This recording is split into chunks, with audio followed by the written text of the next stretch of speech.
ஆண்டவரே பேசும், ஆண்டவரே பேசும். முதல் வாசகம். எங்கள் கண்கள் முன்பாக இயேசு மேலே எடுத்துக்கொள்ளப்பட்டார். திருத்தூதர் பணிகள் நூலிலிருந்து வாசகம். அதிகாரம் 1, இறை வார்த்தைகள் 1 முதல் 11 முடிய. தெயோபில் அவர்களே, இயேசு தாம் தெரிந்து கொண்ட திருத்தூதர்களுக்கு அவர்கள் தூய ஆவியின் துணையோடு செய்ய வேண்டியவற்றை குறித்து அறிவித்த பின் விண்ணேற்றமடைந்தார்.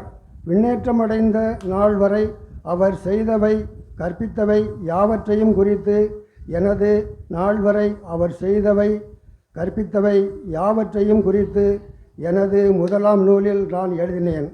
இயேசு துன்புற்று இறந்த பின் 40 நாட்களாக அவர்களுக்கு தோன்றி இறையாட்சியை பற்றி கற்பித்தார்.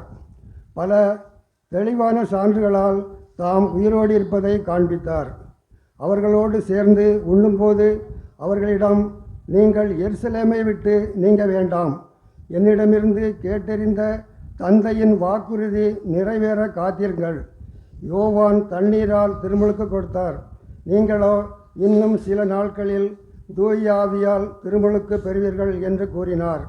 பின்பு அங்கே கூடியிருந்தவர்கள் அவரிடம், ஆண்டவரே, இஸ்ரேலுக்கு ஆட்சியுரிமை மீண்டும் பெற்றுத்தரும் காலம் இதுதானோ என்று கேட்டார்கள். அதற்கு அவர், என் தந்தை தம் அதிகாரத்தால் குறித்து வைத்துள்ள நேரங்களையும் காலங்களையும் அறிவது உங்களுக்கு உரியது அல்ல. ஆனால் தூய ஆவி உங்களிடம் வரும்போது நீங்கள் கடவுளது வல்லமையை பெற்று எருசலேமிலும் யூதேயா சமேரியா முழுவதிலும் உலகின் கடையெல்லை வரைக்கும் எனக்கு சாட்சிகளாய் இருப்பீர்கள் என்றார். இவற்றை சொன்ன பின்பு அவர்கள் கண்முன்பாக அவர் மேலே எடுத்துக்கொள்ளப்பட்டார். மேகம் ஒன்று அவரை எடுத்து சென்று அவர்கள் பார்வையிலிருந்து மறைத்து விட்டது. அவர் செல்லும்போது அவர்கள் வானத்தை அண்ணாந்து பார்த்து கொண்டே இருந்தார்கள்.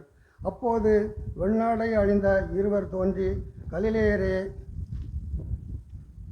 நீங்கள் ஏன் வானத்தை அண்ணாந்து பார்த்து கொண்டே நிற்கிறீர்கள்? இங்கே இயேசு உங்களிடமிருந்து விண்ணேற்றம் அடைந்ததை காண்டீர்கள் அல்லவா? அவ்வாறே அவர் மீண்டும் வருவார் என்றார். இது ஆண்டவர் வழங்கும் அருள்வாக்கு. திருப்பாடல்கள் 47, இறை வார்த்தைகள் 1, 2, 5, 6, 7, 8. திருப்பாடல்கள் 47. எக்காலம் முழங்கிடவே உயிரேறுகின்றார் ஆண்டவர். எக்காலம் முழங்கிடவே உயிரேறுகின்றார் ஆண்டவர். மக்களினங்களை களிப்புடன் கை கொட்டுங்கள், ஆர்ப்பரித்து கடவுளை புகழ்ந்து பாடுங்கள். ஏனெனில் உன்னதராகிய ஆண்டவர் அஞ்சுதற்கு உரியவர், உலகனத்தையும் ஆளும் அமைந்தரவரே.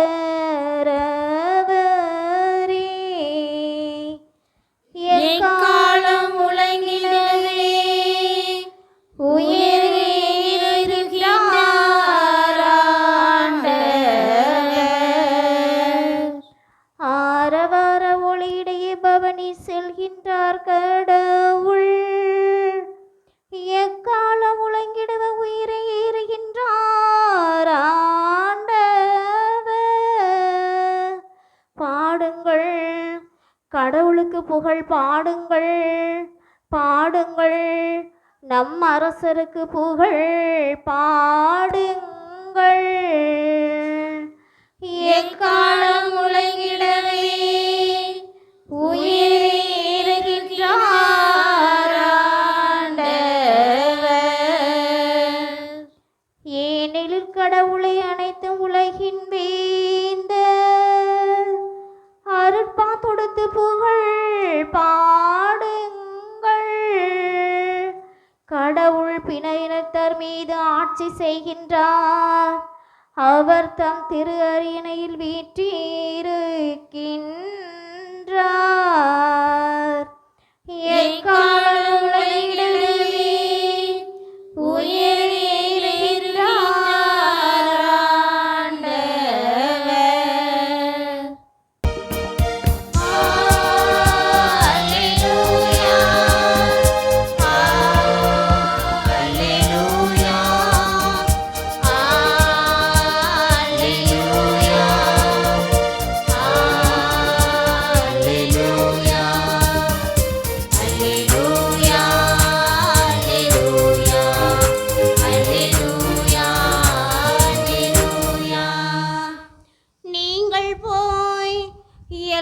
மக்களினத்தாரையும் சீடராக்குங்கள். இதோ உலக முடிவு வரை எந்நாளும் நான் உங்களுடன் இருக்கிறேன் என்கிறார் ஆண்டவர். அல்லேலூயா, அல்லேலூயா, அல்லேலூயா, அல்லேலூயா. ஆண்டவர் உங்களோடு இருப்பாராக.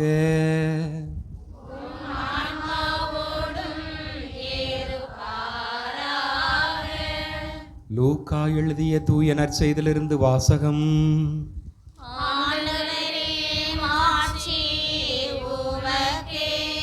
அதிகாரம் 24,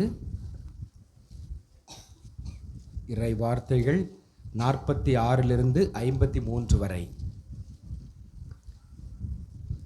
இயேசு தம் சீடர்களிடம், மெசியா துன்புற்று இறந்து 3ஆம் நாள் உயிர்த்தெழ வேண்டும் என்றும் பாவ மன்னிப்பு பெற மனம் மாறுங்கள் என எருசலேம் தொடங்கி அனைத்து நாடுகளிலும் அவருடைய பெயரால் பறைசாற்றப்பட வேண்டும் என்றும் எழுதியுள்ளது. இவற்றுக்கு நீங்கள் சாட்சிகள். இதோ என் தந்தை வாக்களித்த வல்லமையை நான் உங்களுக்கு அனுப்புகிறேன். நீங்கள் உன்னதத்திலிருந்து வரும் அவ்வல்லமையால் ஆட்கொள்ளப்படும் வரை இந்நகரத்திலேயே இருங்கள் என்றார். பின்பு இயேசு பெத்தானியா வரை அவர்களை அழைத்து சென்று தம் கைகளை உயர்த்தி அவர்களுக்கு ஆசி வழங்கினார். அவர்களுக்கு ஆசி வழங்கி கொண்டிருந்த போதே அவர் அவர்களிடமிருந்து பிரிந்து விண்ணேற்றம் அடைந்தார். அவர்கள் அவரை வணங்கிவிட்டு பெருமகிழ்ச்சியோடு எருசலேம் திரும்பிச் சென்றார்கள். அவர்கள் கோவிலில் எப்போதும் கடவுளை போற்றியவாறே இருந்தார்கள். ஆண்டவரின் அருள் வாக்கு.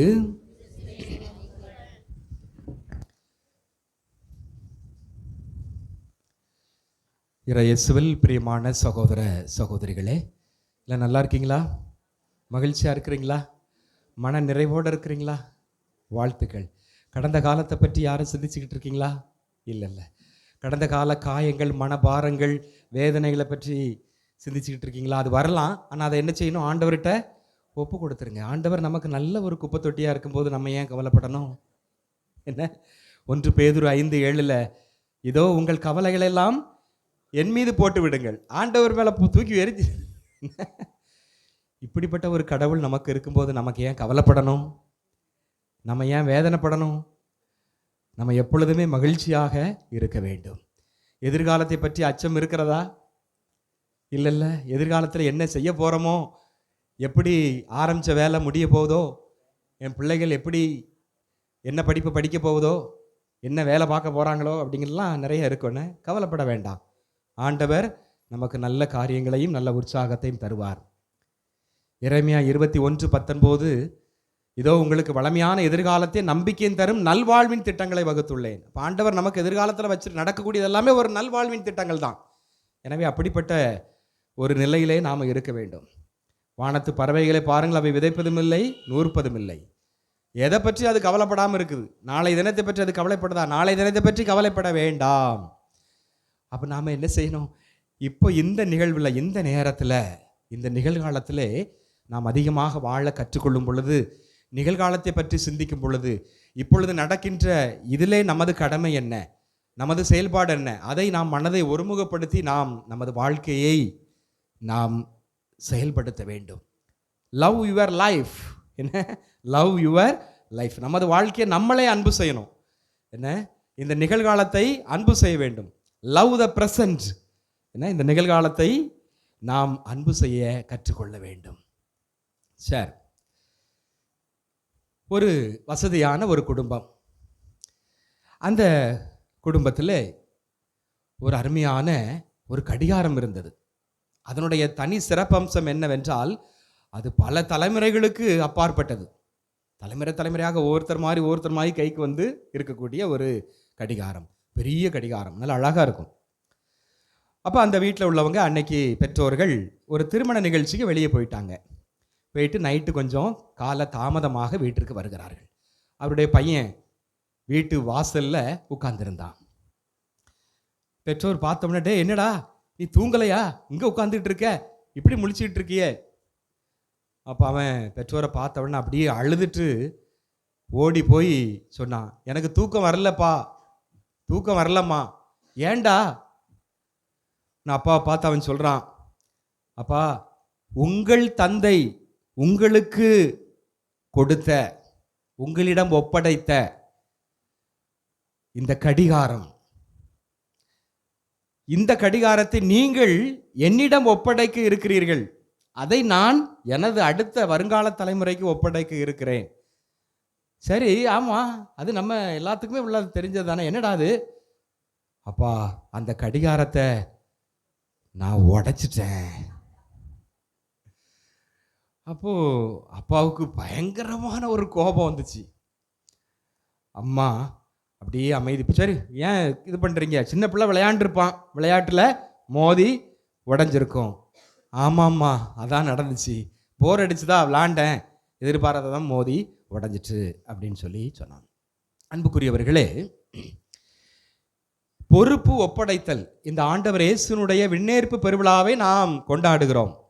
ஆண்டவர் இயேசு உயிர்த்து 40 நாளிலே அவர் மோட்சத்திற்கு சென்றார், விண்ணகத்திற்கு எழுந்தருளி போனார், தந்தையிடம் அவர் சென்று விட்டார். இந்த மண்டகத்திலே அவருடைய பணி, இந்த மண்டகத்திலே அவருடைய வேலைகள் எல்லாம் முடித்துவிட்டு விண்ணேற்படைகிறார், தந்தையிடம் அவர் திரும்புகிறார். ஆனால் அவர் செல்வதற்கு முன்னால் அவர் செய்த பணியை சீடர்களிடம் ஒப்படைத்து விட்டு திரும்புகிறார். அதுதான் முக்கியமான ஒன்று. இந்த விண்ணேற்பு நமக்கு தருகின்ற முதல் பாடம் அதுதான், தன்னுடைய பணி பொறுப்பை ஒப்படைத்தல். எப்படி அந்த கடிகாரம் ஒவ்வொருத்தரும் ஒப்படைச்சிட்டு வந்தாங்களோ அதே போல நாமளும், நம்ம அப்பாமார்கள் நம்ம தாத்தாமார்கள்லாம் இருப்பாங்க, அவங்க காலம் முடிந்ததும் அடுத்த தலைமுறைக்கு என்ன செய்வாங்க, அவங்க செஞ்ச வேலையை தொடரும்படி ஒப்படைப்பாங்க. இப்போ அப்பா கடை வச்சிருப்பாரு, மளிகை கடை வச்சிருப்பாரு, மவனே அதை நீ பார்த்துக்க அப்படிங்கிற மாதிரி பாரம்பரியமான சில தொழில் இருக்கும். அப்போ பிள்ளைகளும் அதே தொழிலை தான் செய்வார்கள், அப்படி தானே? அப்பா போலீஸ்காரனா மகன் போலீஸ்கார், அப்பா இன்ஜினியர்னா மகனும் இன்ஜினியர் தான். ஏன்னா அப்படி தான் இப்போ இருக்குது. அப்பா ஆசிரியர்னா மகனும் பிள்ளைகளும் ஆசிரியர். அப்போது பெற்றோர்கள் என்ன தொழில் செய்கிறாங்களோ அதை அப்படியே பிள்ளைகள்கிட்ட ஒப்படைக்கிறாங்க. அப்புறம் அவங்க அப்படி அந்த தலைமுறை அப்படியே அது பரவி கொண்டிருக்கிறது. அப்போது நமது பணி இந்த மண்ணகத்தில் முடிஞ்ச உடனே நமது பொறுப்பை நம்ம ஒப்படைக்கணும். ஆண்டவர் இயேசு அதை செய்தார். அதைத்தான் நாம் பார்க்கிறோம். யோவான் நற்செய்தி 21ஆம் அதிகாரம் 15வது வசனம். அவர்கள் உணவருந்திய பின் இயேசு சீமோன் பேதுருவிடம், யோவானின் மகன் சீமோனே, நீ இவர்களை விட மிகுதியாக என் மீது அன்பு செலுத்துகிறாயா என்று கேட்டார். அவர் இயேசுவிடம், ஆம் ஆண்டவரே, எனக்கு உம்மிடம் அன்பு உண்டு என உமக்கு தெரியுமே என்றார். இயேசு அவரிடம், என் ஆட்டுக்குட்டிகளை பேணி வளர் என்றார். என் ஆட்டுக்குட்டிகளை பேணி வளர், என் திருச்சபையை நீ பார்த்துக்க, நான் செஞ்ச பணியை நீ தொடர்ந்து செய் என்று சொல்லுகிறார். மத்தேயு நற்செய்தி 28ஆம் அதிகாரம் 19-20. நீங்கள் போய் எல்லா மக்கள் இனத்தாரையும் சீடராக்குங்கள், தந்தை மகன் தூய ஆவியார் பெயரால் திருமுழுக்கு கொடுங்கள். நான் உங்களுக்கு கட்டளையிட்ட யாவையும் அவர்களும் கடைபிடிக்கும்படி கற்பியுங்கள். இதோ உலக முடிவு வரை எந்நாளும் நான் உங்களுடன் இருக்கிறேன் என்று கூறினார். அப்போ ஆண்டவர் என்ன பணி செய்தாரோ அதை சீடர்களுக்கு சொல்லி அதை அப்படியே நீங்களும் செய்யுங்கள். என்ன? நற்செய்தி அறிவிக்கின்ற பணி, சீடத்துவ பணி, திருமுழு கொடுக்கின்ற பணி, மக்களை வழிநடத்துகின்ற பணி, மக்களை அர்ச்சிக்கின்ற பணி, எல்லா இனத்தாரையும் சீடராக்க. அதே போல் முக்கியமானது என்னது? நான் உங்களுக்கு என்ன சொல்லி கொடுத்தனோ அதை கடைபிடிக்கும்படி கற்பியுங்கள், அன்பு கட்டளை. அப்போது தன்னுடைய பணி பொறுப்பை அவர் ஒப்படைக்கின்றார். சரி, ஒப்படைச்சிட்டு அவர் விண்ணேற்பு அடைகின்றார். சரி, இப்போ ஆண்டவர் எப்படி விண்ணேற்பு அடைந்தார் என்று நாம் இப்பொழுது பார்ப்போம். ஆண்டவர் இயேசு பாடுபட்டு இறந்தாரா? இறந்தார். உயிர் தெழுந்தாரா? உயிர் தெழுந்தார். விண்ணேற்பு அடைஞ்சாரா? விண்ணேற்பு. சூப்பர், ரொம்ப ஆக்டிவாக உற்சாகமாக இருக்கிறீர்கள், பங்கெடுக்கிறீர்கள், பதில் சொல்கிறீங்க, வாழ்த்துக்கள். சரி, இப்போ விண்ணேற்பு அடைகிறதுக்கு முன்னக்கூட்டியே அவர் தயாரிக்கிறார் ஆண்டவர் இயேசு. லூக்கா நற்செய்தி 9ஆம் அதிகாரம் 51-52. இயேசு விண்ணேற்றம் அடையும் நாள் நெருங்கி வரவே எருசலேமை நோக்கி செல்ல தீர்மானித்து தமக்கு முன் தூதர்களை அனுப்பினார். அவருக்கு இடம் ஏற்பாடு செய்வதற்காக அவர்கள் சமாரியருடைய ஓர் ஊருக்கு போய் சேர்ந்தார்கள். சரி, அப்போ ஆண்டவர் இயேசு விண்ணேற்படைய போறோம் அப்படிங்கிற அவருக்கு தெரியுது. தெரிஞ்ச உடனே அதற்கு முன் தயாரிப்பாக சீடர்களை அனுப்பி வைக்கிறார். இன்னைக்கு நற்செய்தியில் நாம் வாசித்தோம், லூக்கா நற்செய்தி 24ஆம் அதிகாரம் 50-51. பின்பு இயேசு பெத்தானியா வரை அவர்களை அழைத்துச் சென்று தம் கைகளை உயர்த்தி அவர்களுக்கு ஆசி வழங்கினார். அவர்களுக்கு ஆசி வழங்கி கொண்டிருந்த போதே அவர் அவர்களிடமிருந்து பிரிந்து விண்ணேற்றம் அடைந்தார். பார்த்தீங்களா, அருமையாக ஆசி வழங்கி கொண்டே அப்படி விண்ணேற்பு அடைந்தார். அப்போ ஒரு ராக்கெட் போனது போல, ராக்கெட் கீழே இருந்து அப்படியே மேலே போகுது இல்லை, அதே போல இயேசு விண்ணேற்பு அடைந்தார். அந்த விண்கலம் மேலே செல்வதற்கு என்ன தேவைப்படும்? நிறைய எரிபொருள் தேவைப்படுகிறது. அந்த எரிபொருள் எரிஞ்சு சக்தியாக மாறி அது உந்து சக்தியாக அது என்ன சொல்கிறது, மேலே நோக்கி தள்ளுகிறது. அப்படி தானே தள்ளி அது அவ்வளவு விசை அதிக அழுத்தத்துடன் மேல் நோக்கி சீறி பாய்கிறது. இப்போ நம்மளும் ஒருத்தர் மேலேருந்து கீழேருந்து மேலே போனோம் அப்படின்னா அதற்கு நிறைய சக்தி தேவை. ஏனெனில் புவியீர்ப்பு விசை இருக்கிறது. அப்படி தானே ஒரு பொருள் இப்படி நிற்குமா? நிற்காது, கீழே விழுந்துருந்தோம். ஏன்? புவி ஈர்க்கிறது, புவி ஈர்ப்பு விசை அது இழுத்துரும். பொருளாக மனுஷர்கள் அப்படி நிற்கலாமா? அந்த இடத்துல நிற்க முடியாது, ஏன்னா அங்கே இழுத்துருது புவியீர்ப்பு விசை. ஆனால் அங்கே நிற்கலாம். எங்கே நிற்கலாம்? ஏன்னா அங்கே புவியீர்ப்பு விசை கிடையாது, புவியீர்ப்பு விசை கிடையாது. அது வான் கோள்கள் இருக்கக்கூடிய அங்கே மேலே போவாங்கள்ல, நம்ம பார்த்துருப்போம், எல்லாரும் வந்து பறந்துக்கிட்டு இருப்பாங்க. அப்போ அங்கே நிற்கலாம், அங்கே புவியீர்ப்பு. அப்போது அந்த புவியீர்ப்பு விசையை தாண்டி அதை எதிர்கொண்டு அதை வெற்றி கொண்டு ஒரு விண்கலமானது மேலே செல்ல வேண்டும். அதே போல இயேசு சென்றார். அப்போ எவ்வளோ ஒரு சக்தி, எவ்வளோ ஒரு வல்லமை, எவ்வளோ ஒரு பவர். அப்போ அந்த பவர் யார்கிட்ட இருந்து யார் கொடுத்தா? தந்தையாக இறைவன், வேற பரிசுத்த ஆவியானவர். அப்போ அவர் அந்த ஒரு பவர், அவர் 2 பேருடைய அருளால் அவர் நிறைந்திருக்கிறார். அவங்க பிடிச்சு தள்ளணும்னு இல்லை. ஏனெனில் ஆண்டவர் இயேசு தானாக விண்ணகம் ஏறி சென்றார். அவருடைய யாருடைய துணையும் தேவைப்படலை. ஏன்னா சக்தி உள்ளே இருக்குது. இப்போ ராக்கெட்டை ஏவுறாங்கன்னா அவங்களுக்கு மற்றவனுடைய தேவை தேவைப்பட்டது. அப்படி தானே? அப்போ அதை தள்ளுவதற்கு, மேலே இழுத்து செல்வதற்கு நிறைய உபகரணங்கள், நிறைய அறிவியல் அறிஞர்கள் ஏகப்பட்ட பேர் இருக்கிறாங்க ஒரு விண்கலத்தை மேலே நோக்கி. அப்போ ஆனால் ஆண்டவருக்கு தேவையில்லை. ஏன்னா ஆண்டவர் அவராகவே முன்னோக்கி சென்றார். பரிசுத்த ஆவியினுடைய வல்லமையும் ஆண்டவரும் நானும் தந்தையும் ஒன்றாக இருக்கிறோம். தந்தையினுடைய வல்லமை, பரிசுத்த ஆவியினுடைய அருள் ஆற்றல் இடம் இருக்கிறது. அப்போ அவராகவே மேலே ஏறி செல்லுகிறார்.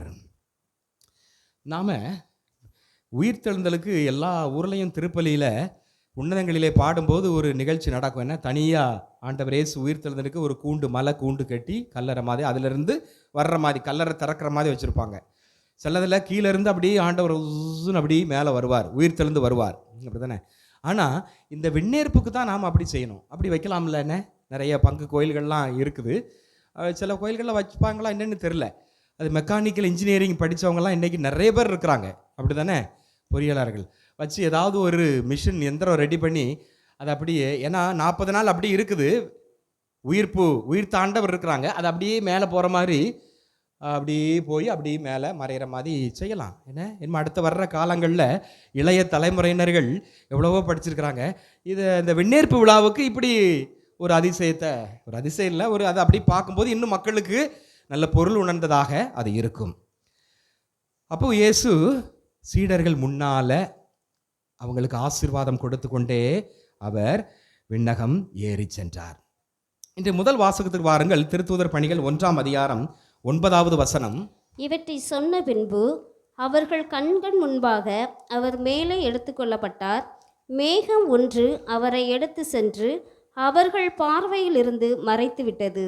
அவர்கள் பார்வையிலிருந்து மறைத்து விட்டது. மறைதலே இறைமை.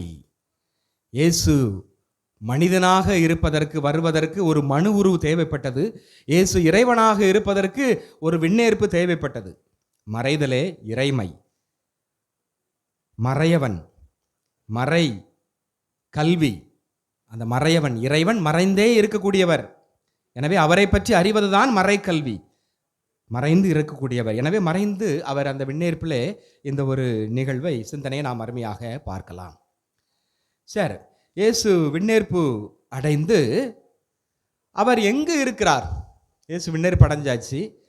எங்க போய் இருக்கிறார்? மோட்சத்துல எந்த இடத்துல போய் இருக்கிறார்? எந்த இடம்? எங்க இருக்கிறாரு? தந்தை கடவுளின் வலப்புறத்திலே அவர் வீற்றிருக்கிறார். தந்தை கடவுளின் வலப்புறம் வீற்றிருக்கிறார். மார்க் நற்செய்தி 16ஆம் அதிகாரம் 19வது வசனம். இவ்வாறு அவர்களோடு பேசிய பின்பு ஆண்டவர் இயேசு விண்ணேற்றம் அடைந்து கடவுளின் வலப்புறம் அமர்ந்தார். கடவுளின் வலப்புறம் அமர்ந்தார். எபிரேயர் 8ஆம் அதிகாரம் 1வது வசனம், அதிலே 2வது வாக்கியம். இவர் விண்ணகத்தில் பெருமைமிகு கடவுளுடைய அரியணையின் வலப்பக்கத்தில் வீற்றிருக்கிறார். பெருமைமிகு இறைவனுடைய அரியணையின், அந்த அரியணை இருக்குல்ல, தந்தையா இறைவன் அரியணையில் இருப்பார், அது பக்கத்துல இவரும் வீற்றிருக்கிறார். அங்கே 2வது வசனம். அங்கே மனிதரால் அல்ல, ஆண்டவராலேயே அமைக்கப்பட்ட உண்மையான கூடாரமாகிய தூயகத்தில் ஊழியம் செய்கிறார். சூப்பர். பார்த்தீங்களா எப்படி அங்க அப்பா அங்க என்ன பண்றார் அப்படின்னா, அங்கேயும் அவர் ஊழியம் செய்து கொண்டிருக்கிறார். 1 பேதுரு 3ஆம் அதிகாரம் 22வது வசனம். அவர் வான தூதர்களையும் அதிகாரங்களையும் வல்லமைகளையும் தமக்கு பணிய வைத்து விண்ணுலகம் சென்று கடவுளின் வலப்பக்கத்தில் இருக்கிறார். வீற்றிருக்கிறார். எபேசியர் 1ஆம் அதிகாரம் 20வது வசனம். கிறிஸ்துவிடம் செயல்படுத்தி இறந்த அவரை உயிர்த்தெழச் செய்து விண்ணுலகில் தமது வலப்பக்கத்தில் அமர்த்தினார். அப்போ தந்தையாக இறைவன் அவரை விண்ணகத்தில் தமது பக்கத்திலே அவர் அமர்த்துகிறார். சார், அங்கே என்ன செய்கிறாரு? நம்ம எபிரேயர் 8:2 வாஸ்தவம். என்ன செய்கிறாரு? அங்கும் அவர் பணியை செய்து கொண்டிருக்கிறார். அங்கும் தந்தையாக இறைவனுக்கு அங்கு பணிவிடை செய்து கொண்டிருக்கிறார், பணி செய்து கொண்டிருக்கிறார். அடுத்து இன்னொன்று முக்கியமான வேலை அவர் செய்யக்கூடியது, பரிந்து பேசி கொண்டிருக்கிறார் தந்தையாக இறைவனிடம். நான் யாருக்காக பரிந்து பேசுகிறார்? நமக்காக. எதற்காக? நாம் மீட்பு பெற வேண்டும் என்பதற்காக அவர் பரிந்து பேசி கொண்டிருக்கிறார். அவர் சென்றது போல நாமும் அந்த விண்ணக மகிமை அடைய வேண்டும் என்பதற்காக அவர் பரிந்து பேசி கொண்டிருக்கிறார்.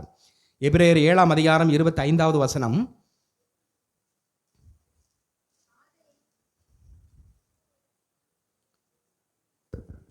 ஆதலின் தம் வழியாக கடவுளிடம் வருபவரை அவர் முற்றும் மீட்க வல்லவராயிருக்கிறார்.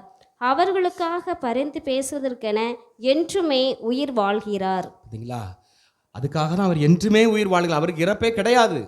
அவர் அங்கே இருந்து விண்ணகத்தில் இருந்து எல்லாரும் மீட்பு பெற வேண்டும், எல்லா மக்களும் ஆண்டவரிடம் வந்து சேர வேண்டும் என்பதற்காக அவர் உயிர் வாழ்ந்து கொண்டிருக்கிறார், பரிந்து பேசி கொண்டிருக்கிறார். உரோமையர் 8ஆம் அதிகாரம் 34. அவர்களுக்கு யார் தண்டனை தீர்ப்பு அளிக்க இயலும்? இறந்து ஏன் உயிருடன் எழுப்பப்பட்டு கடவுளின் வலப்பக்கத்தில் இருக்கும் கிறிஸ்து இயேசு நமக்காக பரிந்து பேசுகிறார் அன்றோ? அப்போ நமக்காக பரிந்து பேசுகிறார். நாம் மீட்பு பெற வேண்டும், நாம் முழு விடுதலை பெற வேண்டும், நாம் அந்த ஆண்டவரை போல மாற வேண்டும், அவரை முகமுகமாக தரிசிக்க வேண்டும் என்பதற்காக அவர் நமக்காக பரிந்து பேசுகின்றார். ஏனெனில் நாம் அவருடைய பிள்ளைகள், நாமும் அவரை போல வர வேண்டும். அப்பா அம்மா பிள்ளைகளுக்காக எவ்வளோ கஷ்டப்படுறாங்க, எவ்வளோ பரிந்து பேசுகிறாங்க, எத்தனை பேர் முன்னால் போய் நிற்கின்றார்கள் பாருங்க. இது நம்ம 2ஆம் வாசகத்திலே நாம் அருமையாக பார்க்கலாம். எபிரேயர் 9ஆம் அதிகாரம் 24வது வசனம். அதனால்தான் கிறிஸ்து மனிதரின் கையால் அமைக்கப்பட்டதும் உண்மையான தூயத்திற்கு முன் அடையாளமாய் இருப்பதுமான இவ்வுலக தூயத்திற்குள் நுழையாமல் விண்ணுலகிற்குள்ளே நுழைந்திருக்கிறார். அங்கே இப்போது நம் சார்பாக கடவுளின் திருமுன் நிற்கிறார். நம் சார்பாக கடவுளின் திருமுன் அங்கு நிற்கின்றார். நீ 2ஆம் வாசகத்தில் வாசி கேட்டோம், 25வது வசனம். அப்போ யாருக்காக? நாம் மீட்பு பெற வேண்டும் என்பதற்காக, நாம் முழுமையாக ஆண்டவரிடம் இருக்க வேண்டும் என்பதற்காக நமக்கு முன்னால் நிற்கிறார். ஆண்டவருக்கு முன்னால் அவர் நிற்கிறார், மண்டிட்டு நிற்கிறார், பரிந்து பேசுகிறார். ஆண்டவரே, என் பிள்ளைகளுக்கு இதே போல தாங்க அப்படின்ட்டு. எனவே இதே போல ஒவ்வொரு குடும்பத்திலும் ஒவ்வொரு பெற்றோர்களும் தங்களுடைய பிள்ளைகள் எதிர்கால வாழ்வு நன்றாக அமைய வேண்டும், நன்றாக படிக்க வேண்டும், நன்றாக குடும்பம் அமைய வேண்டும் என்பதற்காக எத்தனை பேர் முன்னால கையேந்தி நிற்கிறார்கள், எத்தனை பேர் முன்னால உங்களுக்காக பரிந்து பேசுகிறார்கள். நீங்க எவ்வளவு தப்பு செஞ்சாலும், இல்லை நான் கேரண்டி கொடுக்குறேன், நான் உத்தரவாதம் கொடுக்குறேன், என் பிள்ளை நல்லா இருப்பான், இந்த பள்ளிக்கூடத்தில் சேருங்க, இந்த கல்லூரியில் சேருங்க, இந்த வேலையில் சேருங்க அப்படின்னு சொல்லிட்டு வேலை வாங்கி கொடுத்து திருமணமாகி குடும்பத்திலே சரியாக நிலைநிறுத்துகின்ற வரை ஒரு பெற்றோர்கள் படுகின்ற பாடு எவ்வளவு, எப்படி பரிந்து பேசுகிறாங்க பார்த்தீங்களா? உங்களுக்காக தான், பிள்ளைகளுக்காக. நாம் அதை உணர்றோமா? இன்னைக்கு இளைய தலைமுறையினர் அது உணர்றோமா? எவ்வளோ கஷ்டப்பட்டு உங்களை பெற்று வளர்த்து ஆளாக்கி ரவும் பகலுமா கடன் வாங்கி எத்தனை பேர் முன்னால் ஏச்சு பேச்செல்லாம் தாங்கி நிற்கிறார்கள் அன்புக்குரியவர்களை. யாருக்காக? என் பிள்ளை நல்லா இருக்கணும், என் பிள்ளை நல்ல வேலை பார்க்கணும், என் பிள்ளை நல்லா கல்யாணம் முடித்து நல்லா சந்தோஷமாக இருக்கணும்னு தான் ஒவ்வொரு தாய் ஒவ்வொரு தகப்பனுடைய ஒரு பேராவல். அதற்காக அவர்கள் எத்தனை பேர் முன்னால காத்து கிடக்கிறாங்க, எத்தனை மணி நேரம் காத்து கிடக்கிறாங்க, எவ்வளவு அவமானம், எவ்வளவு கஷ்டங்கள். அப்போ நமக்காக ஒவ்வொரு பெற்றோர்களும் பரிந்து பேசி கொண்டிருக்கிறார்கள்.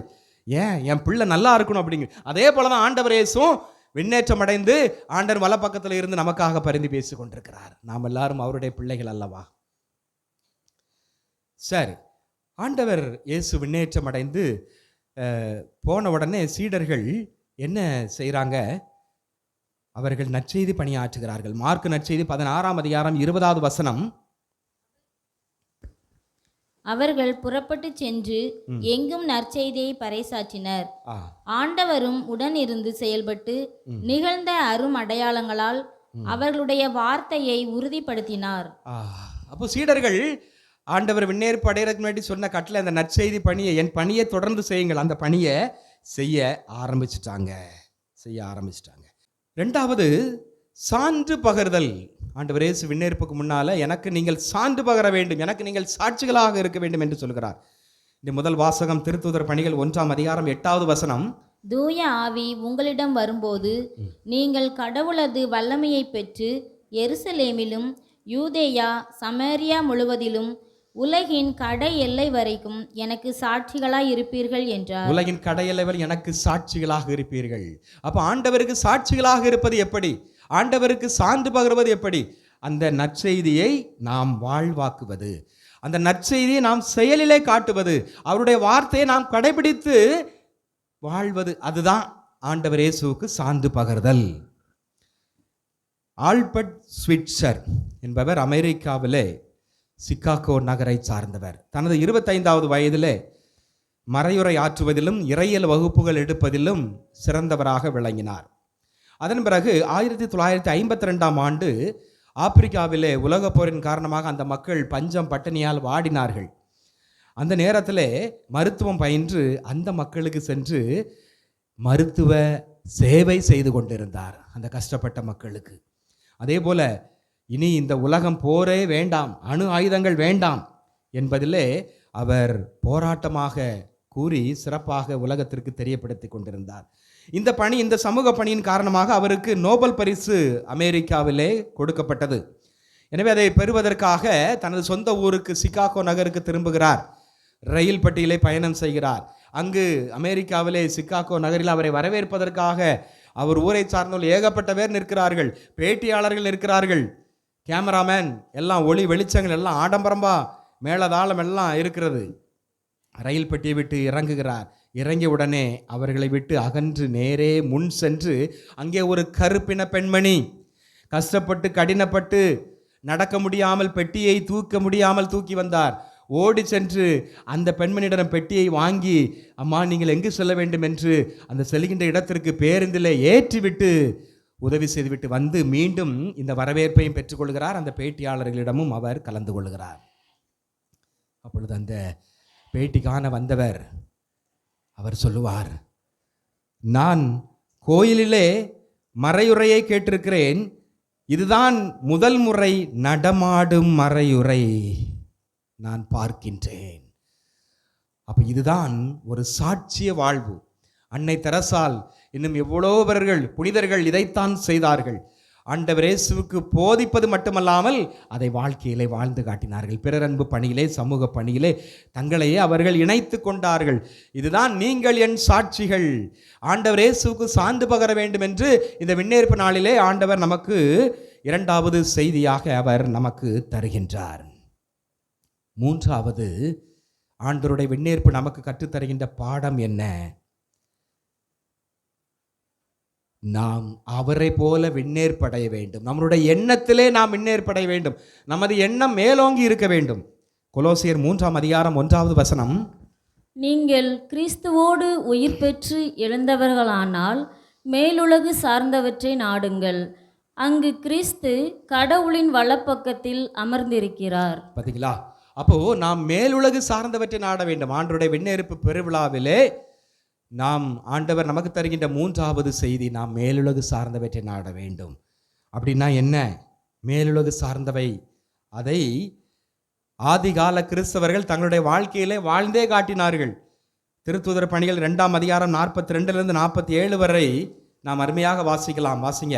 திருத்தூதர் கற்பித்தவற்றிலும் நட்புறவிலும் அப்பம் பிடுவதிலும் இறை வேண்டலிலும் உறுதியாய் நிலைத்திருந்தார்கள். மக்கள் அனைவரிடமும் அச்சம் நிலவியது. திருத்தூதர் வழியாக பல அரும் செயல்களும் அடையாளங்களும் நிகழ்ந்தன. நம்பிக்கை கொண்டோர் அனைவரும் ஒன்றாயிருந்தனர். எல்லா உடைமைகளையும் பொதுவாய் வைத்திருந்தனர். நிலபுலன்களும் பிற உடைமைகளும் உடையோர் அவற்றை விற்று அனைவருக்கும் அவரவர் தேவைக்கு ஏற்ப பகிர்ந்தளித்தனர். ஒவ்வொரு நாளும் அவர்கள் ஒரே மனதோடு கோவிலில் தவறாது கூடி வந்தார்கள். பேறு வகையோடும் எளிய உள்ளத்தோடும் வீடுகள் தோறும் அப்பம் பிட்டு உணவை பகிர்ந்து உண்டு வந்தார்கள். அவர்கள் கடவுளை போற்றி வந்தார்கள். எல்லா மக்களுடைய நல்லெண்ணத்தையும் பெற்றிருந்தார்கள்.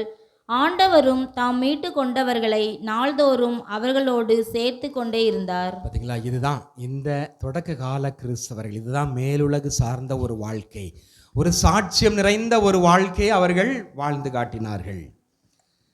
இறுதியாக பிலிப்பியர் 4ஆம் அதிகாரம் 8-9 பவுலுடையார் அருமையாக சொல்லுவார். இறுதியாக சகோதர சகோதரிகளே, உண்மையானவை எவையோ, கண்ணியமானவை எவையோ, நேர்மையானவை எவையோ, தூய்மையானவை எவையோ, விரும்பத்தக்கவை எவையோ, பாராட்டுதற்குரியவை எவையோ, நற்பண்புடையவை எவையோ, போற்றுதற்குரியவை எவையோ, அவற்றையே மனதில் இருத்துங்கள். மனதில் இருத்தலாமா? எனவே இந்த விண்ணேற்பு பெருவிழாவிலே நாம் ஆண்டவருடைய நற்செய்தி அறிவிப்போம், சான்று பகர்வோம், மேலளவு காரியங்களை நாடுவோம். ஆமேன்.